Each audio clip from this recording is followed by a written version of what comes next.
Dios lo bendiga, hermanos y amigos. Dios lo bendiga y lo guarde.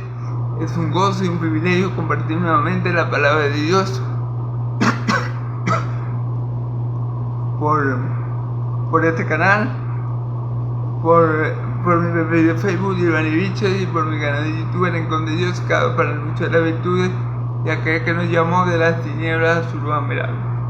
Le doy gracias a Dios por un día más que me permite predicar su palabra con denuedo y verdad, y que Él sea usándome para la gloria y alabanza de tu santo nombre. Que Él sea mi Dios, llenándome de su palabra por medio de su santo espíritu, para que todo lo que salga de mi boca sea conforme a la revelación que nuestro Dios nos ha dejado por medio de sus apóstoles, por medio de sus profetas y principalmente por medio de Cristo Jesús, nuestro Señor y Salvador. Amén. Se lo pido todo en el nombre poderoso de Jesucristo, nuestro Señor y Salvador. Amén y amén.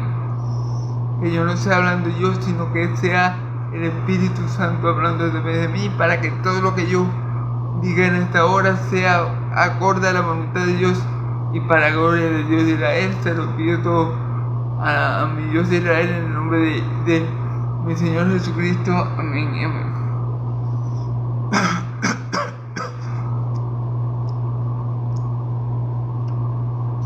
Bueno, hermanos, ayer vimos la historia del rico y Lázaro.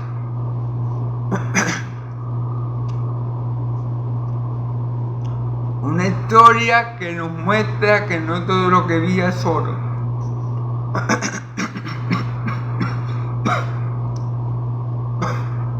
Perdón. ¿Por qué les digo que es una historia que nos muestra que todo lo que brilla es oro? Porque bueno, uno lee esa historia que Jesús le contó a sus discípulos y ciertamente uno podía pensar que Lázaro estaba en pecado y por eso tenía una especie de lepra que contaminaba todo su cuerpo, por la cual murió. Y uno podía pensar, bueno, no, el que está en la buena con Dios es el rico. Pero fíjense que la escritura se cumple. O sea, los que tienen es como un rico y el pobre que lo toman ahí a la tumba. Y la historia nos cuenta que los dos murieron casi simultáneamente, paralelamente. O sea, los dos murieron en el mismo tiempo. Pero con la gran diferencia que Lázaro fue llevado por los ángeles al seno de Abraham, que era el lugar de reposo donde los siervos de Dios, los hijos de Dios, iban cuando morían. Y el otro, el rico, que uno pensaría que estaba bien con Dios porque estaba prosperado, bendecido y en victoria, según porque era próspero económicamente hablando, fue al Hades o al infierno. Muchos católicos van a decir que no, que ese es el purgatorio, que eso no es el infierno, porque el infierno no existe. Pero si nosotros le metemos la lupa a la historia, hay un detalle, como yo se lo comenté ayer, que hace improbable o imposible que sea el purgatorio, ¿ok? ¿Por qué? Porque la doctrina católica apostólica romana del purgatorio nos indica que una persona que muere en pecado, supongamos que una persona muere en pecados sin confesarle los pecados a la cura, el pecado, según la doctrina católica apostólica romana, ellos van a un lugar imaginario que inventaron los católicos llamado purgatorio, que es como un lugar intermedio donde las personas caen, ¿verdad?, para purificarse de sus pecados. Eso es lo que la doctrina católica apostólica romana dice, pero eso no es lo que la Biblia dice. La Biblia no habla de ningún lugar intermedio, solamente habla del cielo o del infierno. Pero bueno, los católicos dicen que las personas que se van impenitentes sin confesar sus pecados caen en ese purgatorio, se purifican ahí y por las oraciones de sus familiares salen. ¿Okay? La cuestión es que según la historia de mi Señor Jesús, Lázaro no podía pasar a donde estaba el rico, ni el rico podía venir a donde estaba Lázaro. Hermano, si alguien, ni yo lo quiera, cae en el infierno, si alguno cae en el infierno, hermano, y amigos que me escuchan, las personas que caigan en el infierno, de allí no la sacan nadie. Porque esto es lo que Jesús nos enseña en la historia, que del infierno no se puede salir. Ni los que estén en el cielo pueden pasarse al infierno, ni los que estén en el infierno pueden pasarse al cielo. Él dice que hay como una gran cima, lo dice Abraham en la historia, que cuenta Jesús, hay una gran cima que nos divide y no nos deja pasar ni a los de allá para acá, ni a los de aquí para allá. Entonces por eso el purgatorio es un invento católico, apostólico, romano. El purgatorio, la palabra purgatorio no se encuentra en toda la Biblia, pero más importante aún, el concepto de purgatorio no se encuentra en toda la Biblia. No se encuentra, no importa lo que el Papa diga, no importa lo que el Papa católico romano diga, no se encuentra en la Biblia. Y si no se encuentra en la Biblia, simplemente lo ignoramos y no le hacemos caso. Pero remarco esto porque como los católicos no creen en el infierno, seguramente ellos dirán que este lugar donde cayó el rico por no tener misericordia ni amor por el prójimo, ¿verdad?, era el purgatorio. Seguramente ellos van a decir, no, eso es purgatorio porque el infierno no existe, porque los católicos ahora piensan que el infierno no existe. Entonces, bueno, este lugar no es el purgatorio que ellos predican, porque aquí Jesús es claro, ellos no pueden salir de ahí, no pueden, no es que imagínense esto, imagínense un hombre bien malo. Adolfo Hitler, el nazi, el alemán que mató a muchos judíos. Imagínense que este alemán cae en el purgatorio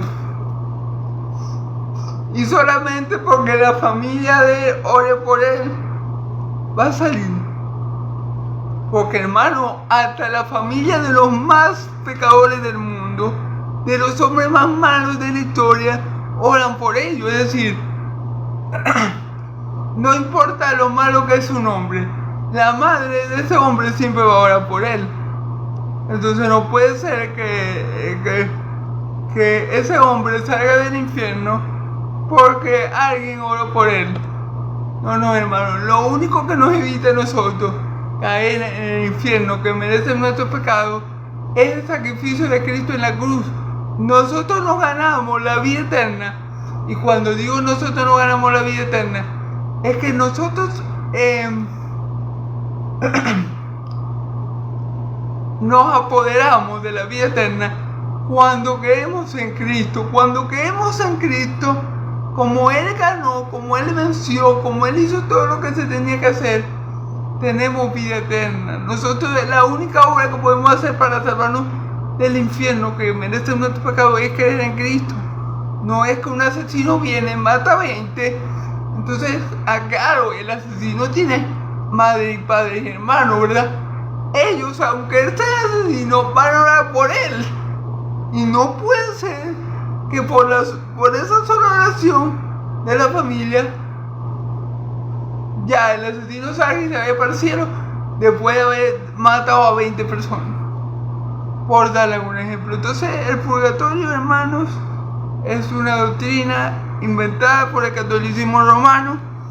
Y ahora ha tomado más fuerza dentro del catolicismo romano, ya que la Iglesia Católica ha dejado de creer en el infierno. Amén.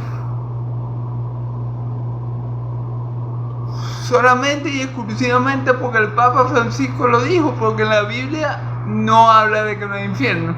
Al contrario, el que habla más de un infierno es precisamente mi Señor Jesús.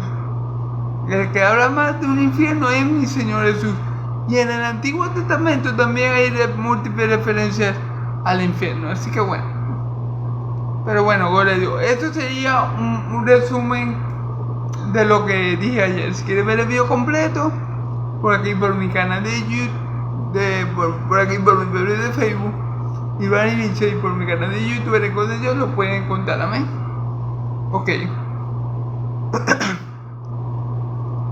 Vamos a comenzar hoy el capítulo 16 del Evangelio de Lucas. Vamos a estar en Lucas 10. Vamos a comenzar hoy el capítulo 17 del Evangelio de Lucas. Vamos a estar en Lucas 17, Lucas capítulo 17, versículo del 1 al 10. Vamos a leer. Primero vamos a leer del 1 al 3. Lo vamos a interpretar y después seguimos leyendo e interpretándome.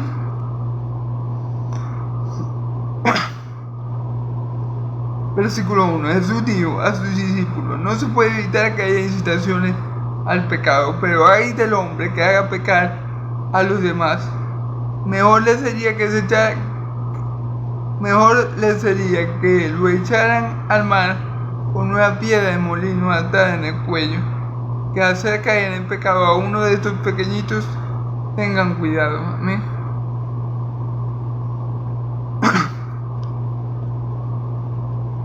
Si tu hermano peca, repréndelo, pero si cambia de actitud, perdónalo, aunque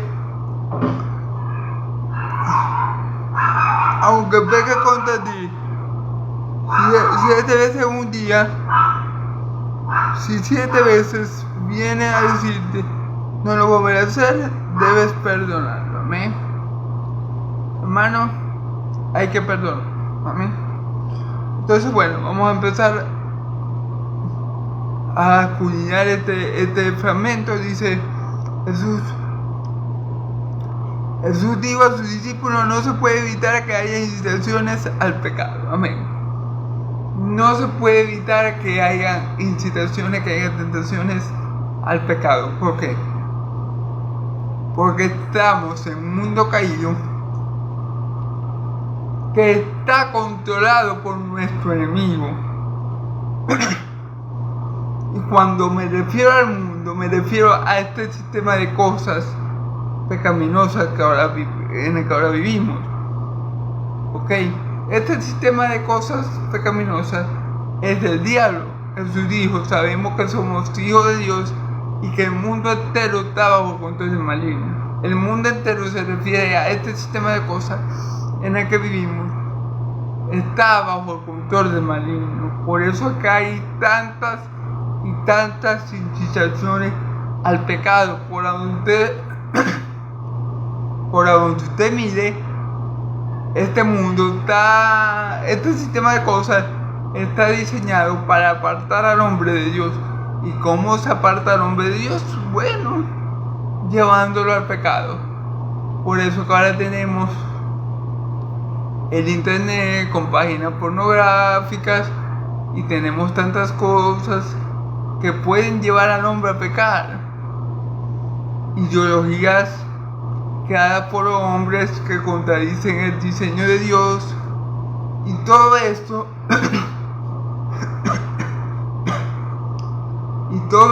todo esto con el fin de incitar al hombre a pecar. El hombre, en su maldad, quiere llevar al hombre a pecar. Es decir, el hombre a veces no se conforma con que él peque, sino que enseña a los demás a pecar. Es como dice la Escritura. Mi Señor Jesús dice: el que enseñe estas palabras y enseña a guardar mis mandamientos será grande en el reino de los cielos. Parafraseando un poco pero el que no lo haga será pequeño en el reino de los cielos. Entonces, ¿qué pasa? Mucha gente no solamente que está contenta con su pecado, sino que incita a los demás a pecar. Y eso ha Esto ha sido y será esto ha sido a lo largo de la historia y será hasta que Cristo venga, ¿ok? Porque el corazón del hombre es perverso más que cualquier otra cosa. Y recuerden,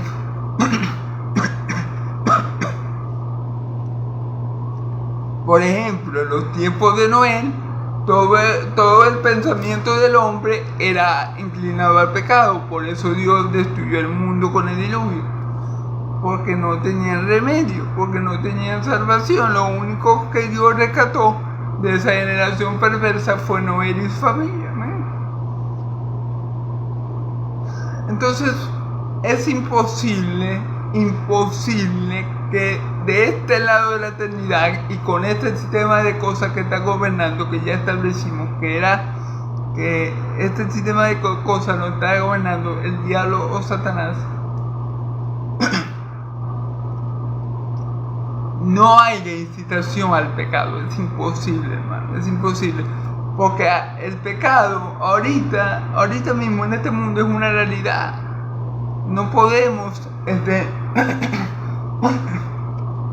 decir, si estamos en este mundo, disculpen a todos, hermanos, si estamos en este mundo, vamos a tener lucha contra el pecado, vamos a tener tentaciones, vamos a tener días malos, días buenos, vamos a tener tribulaciones. Este mundo está plagado de eso. No podemos estar en este mundo caído sin tener tentaciones o incitaciones al pecado. Mi Señor Jesús, siendo el Hijo de Dios, fue tentado por Satanás más de una vez, 3 veces en el desierto. Luego por medio de Pedro lo quiso tentar otra vez. En la cruz posiblemente el diablo estaba tentando a mi Señor Jesús para que se bajara de esa cruz. Entonces es inaducible que en este mundo caído que estamos siempre vamos a estar expuestos a ser tentados, expuestos a pecar, expuestos a todo eso. Siempre vamos a estar, o sea, mientras estemos en este cuerpo y en este sistema de cosas, mientras Dios no restaure el mundo y nos dé cuerpos completamente glorificados, siempre vamos a estar expuestos al pecado, siempre vamos a estar expuestos a las tentaciones, siempre vamos a estar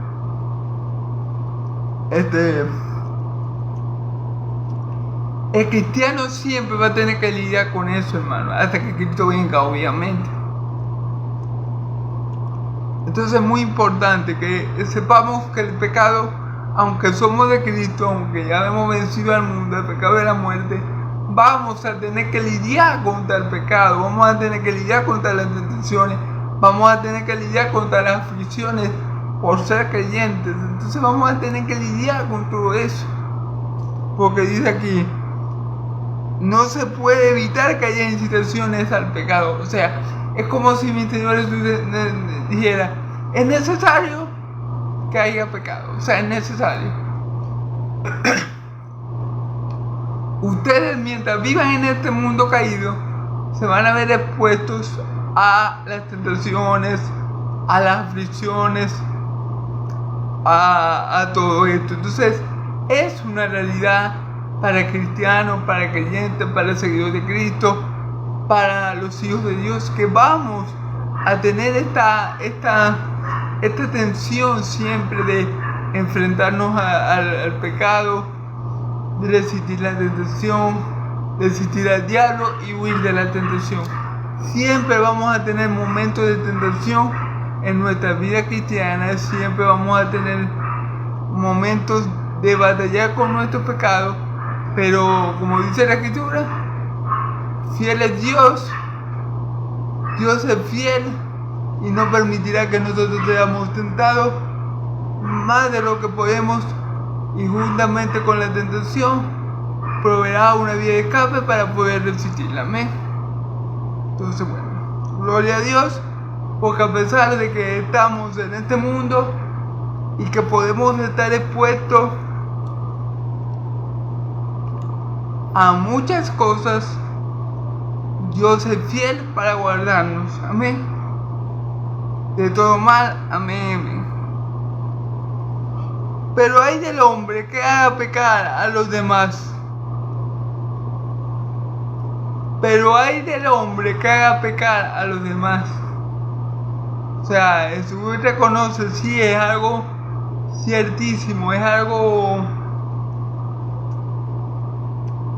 que no se puede evitar, es algo ciertísimo que va a haber siempre incitación al pecado, que vamos a estar siempre expuestos a tentaciones.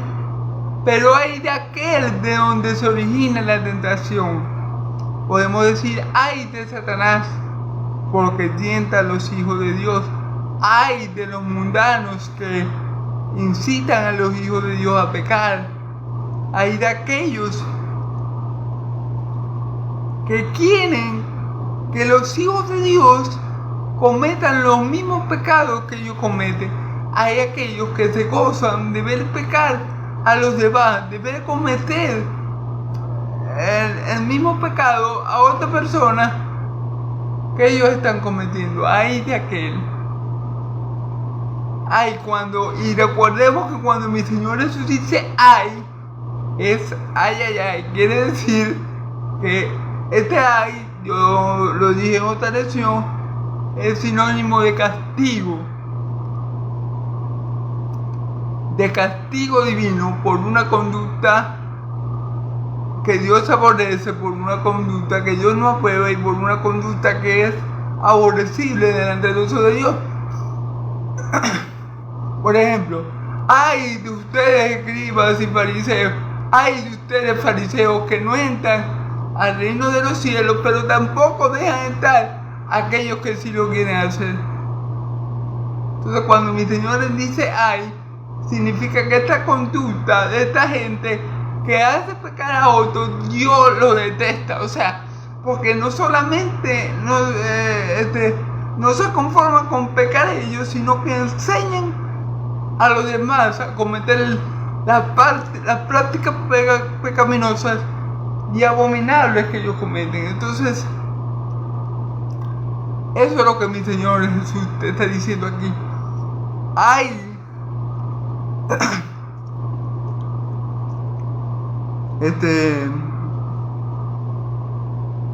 ay del hombre que haga pecar a los demás. ¿Por qué? Porque el Señor, la ira del Señor está sobre esa persona. Dios aborrece a ese tipo de personas. Dios los aborrece.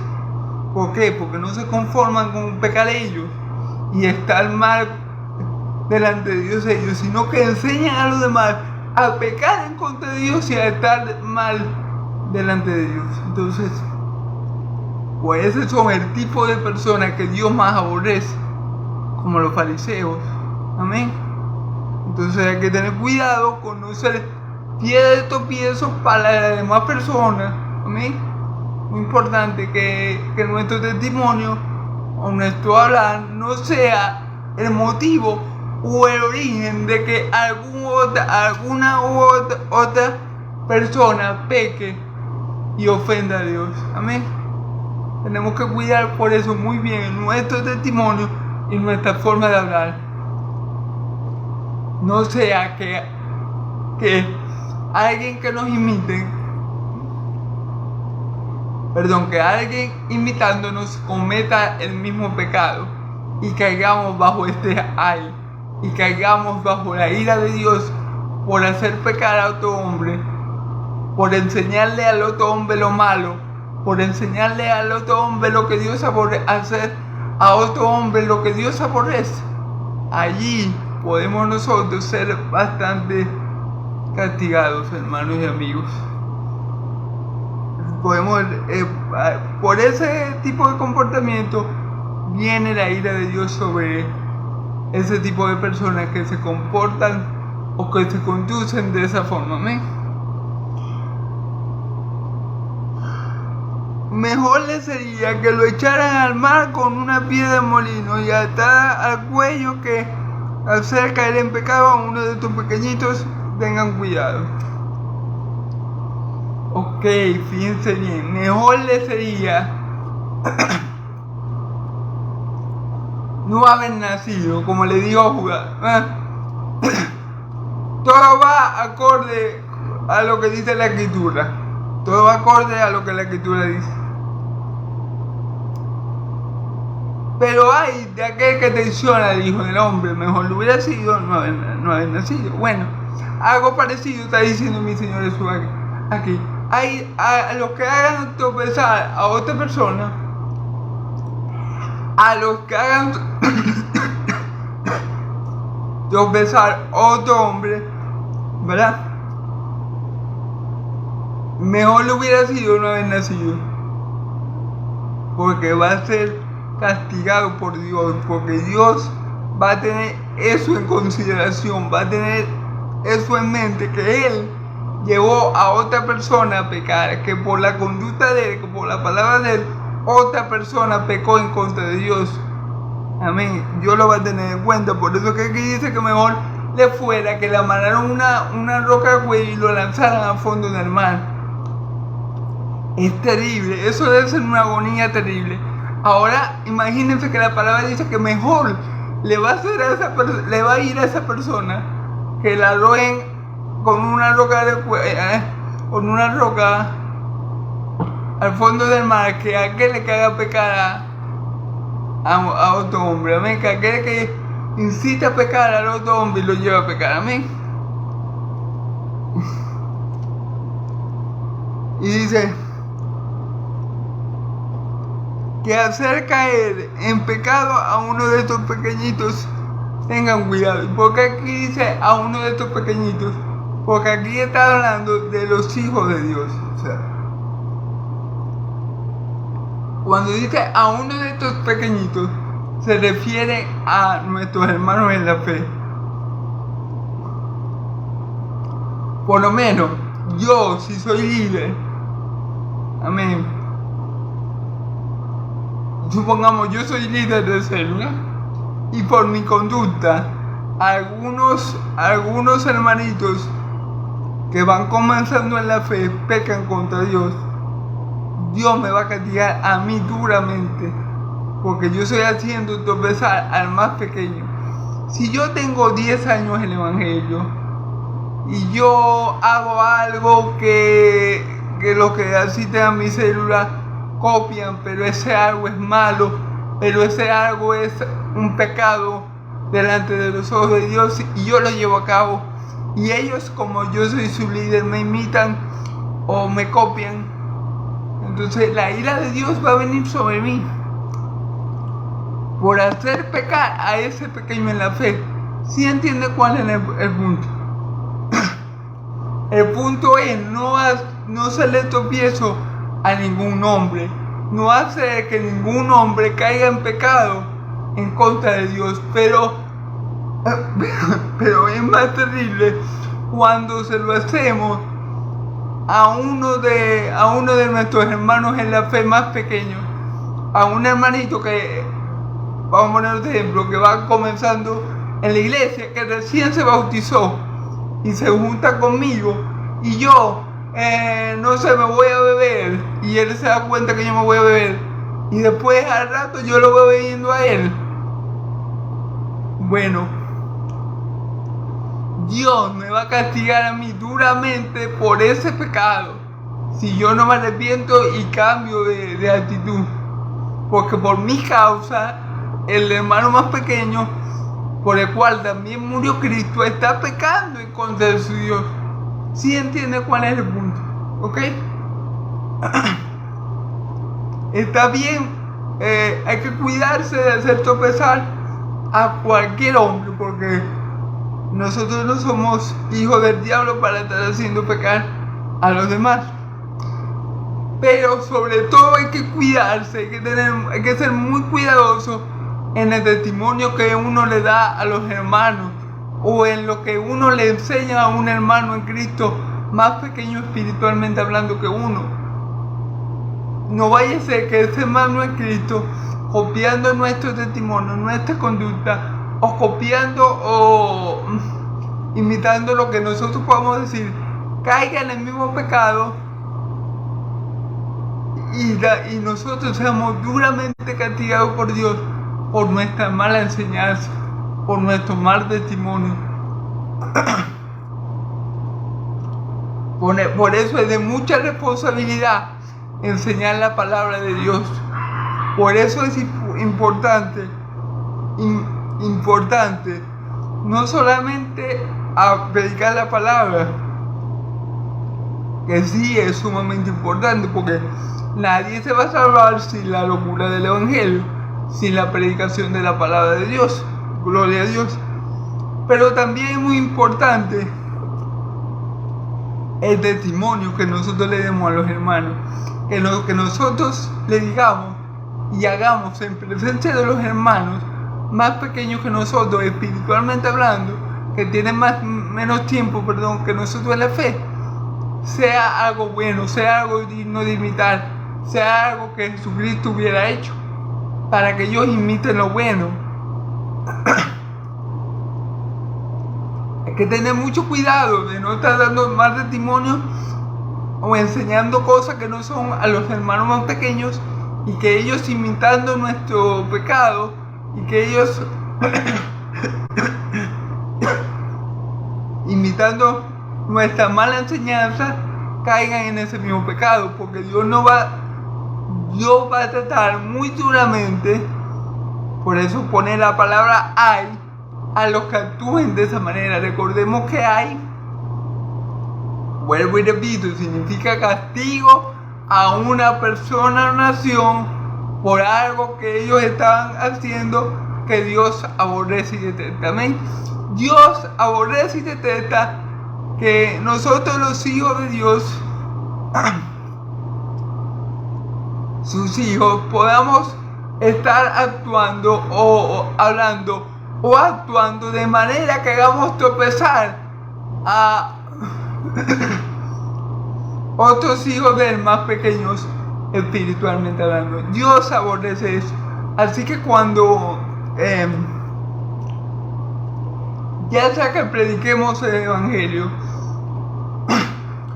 o que lo moderemos al vivir, seamos lo más, tratemos de hacerlo de la mejor manera posible, para que no conduzcamos a nuestros hermanos más pequeños a pecar por un mal testimonio o por una mala enseñanza. ¿Amén? Porque si hacemos esto y lo llevamos a pecar, no vamos a quedar nosotros, no vamos a salir nosotros bien parados. Dice la Escritura que mejor hubiera sido que nos amarraran una piedra en el cuello y nos tiraran al fondo del mar. Amén. Gloria a Dios. Si tu hermano peca, repréndelo, pero si cambia de actitud, perdónalo, aunque peque contra ti 7 veces en un día. Si 7 veces viniera a decirte, no lo vuelvo a hacer, debes perdonarlo. Amén. Si tu hermano peca, repréndelo, ok. Es importante, hermano, saber que en la iglesia Dios nos ha dado autoridad para reprender al hermano si nosotros pensamos y si nosotros nos dejamos guiar. Si nosotros, dejándonos guiar por la Escritura, vemos que un hermanito está en pecado, la palabra nos dice que nosotros, que somos espirituales, lo podemos reprender, lo podemos reprender, pero no para condenación, sino para que él se arrepienta y comience a hacer lo bueno, no para condenación ni para exponer, no, es para que él se arrepienta y comience a hacer lo bueno. Amén. Aquí lo dice: si tu hermano peca, repréndelo. Sea quien sea, si tú ves que tu pastor está haciendo algo malo, tú puedes reprender al pastor, porque la Biblia te da la autoridad. Si tu hermano peca, aquí no dice el título que tenga en el hermano, no dice si tu pastor peca y tú lo ves, no le digas nada, o no dice, no, si el evangelista fulanito de tal peca, no, tú te quedas callado, no. Si tu hermano peca, repréndelo. Con el objetivo no de condenarlo, sino de que él se arrepienta y vuelva a tener una buena conducta. Que se arrepienta y vuelva y comienza a comportarse de manera distinta, de manera correcta delante de Dios. Ese es el punto de la reprensión. Uno reprende para edificar, uno reprende para restaurar, uno reprende para enseñar. Nunca un hijo de Dios debe reprender para condenación, ¿ok? Pero si cambia de actitud, perdónalo. Pero si cambia de actitud, perdónalo. O sea, si después de la reprensión, el hermano dice, verga, hermanito Giovanni tenía razón, yo me comporto. Disculpe, hermano, se me fue la luz. Voy a tratar de irme rápido. Voy a dejarlo hasta el 6, hermano, porque se me fue la luz y creo que no me va a dar los datos para terminar la prédica hasta donde dije que la tenía que le iba a hacer. Lo siento mucho, disculpen. Bueno, el punto es que si el hermano se disculpa, si el hermano nos pide perdón, lo perdonemos. Si después de la reprensión, el hermano se disculpa, lo perdonamos. ¿Amén? Si el hermanito me dice, no, Giovanni, me equivoqué, si lo hice mal, ya le pedí perdón a Dios, ya, gloria a Dios. Entonces el hermano lo perdona. Y aquí dice que si tu hermano peca contra ti 7 veces al día, 7 veces tenemos que perdonarlo. ¿Por qué? Porque Cristo a ti y a mí nos perdonó. Porque Dios, en Cristo Jesús, en nuestro Señor Jesucristo, nos perdonó millones de pecados y aún nos sigue perdonando lo que cometemos el día de hoy. Amén. Por eso es que nosotros tenemos que perdonar a nuestros hermanos, sea cual sea la falta, y no importa lo repetido que la cometa, hay que perdonar, porque así mismo hizo Cristo con nosotros. Amén. Gloria a Dios. Vamos a ver si me da tiempo, hermanos, de poner el versículo 5 y 6. Dice el versículo 5, los apóstoles pidieron al Señor, danos más fe. El Señor les contestó, si ustedes tuvieran fe, aunque fuera del tamaño de una semilla de mostaza, podrían decirle a este árbol, arráncate de aquí y plántate en el mar, y les haría caso. Bueno, fíjense bien, ¿qué significa esto? Los apóstoles le piden más fe al Señor y Él les dice, si ustedes tuvieran fe como un granito de mostaza, ustedes dirían a esta montaña, quítate de aquí, échate al mar, y esta lo haría. ¿Qué significa esto? Esto era, digámoslo así, un dicho popular en Israel, que significa que Dios tiene poder para quitar cualquier obstáculo de nuestra vida. Dios tiene poder para quitar cualquier cosa que obstruya que la voluntad de Dios se haga en tu vida. Dios tiene poder para quitar a cualquier persona que esté dañando tu vida. Dios tiene poder para remover cualquier obstáculo, cualquier enemigo, cualquier situación, para que tú puedas seguir avanzando. Eso es lo que significa esa expresión que mi Señor Jesús usó, que era muy usada en aquel entonces. Es lo que se conoce como un hebraísmo, es lo que era como un dicho popular en ese tiempo. Entonces mi Señor Jesús dice, si ustedes tuvieran un poquito de fe como un granito de mostaza, ustedes le pedirían a Dios y Él quitaría cualquier obstáculo, cualquier cosa que le estorbara, cualquier cosa que no lo dejara avanzar, cualquier cosa que impidieran hacer su voluntad, Él la quitaría. ¿Bien? Esto es lo que significa, en pocas palabras, esto que mi Señor Jesús está diciendo aquí. Bueno, hermanos, Dios los bendiga mucho. Lo voy a dejar hasta aquí, porque como le dije, se me fue la luz y no creo que me dé para hacer el video completo como lo tenía pensado. Dios los bendiga y los guarde. Yahvé haga resplandecer su rostro de ustedes.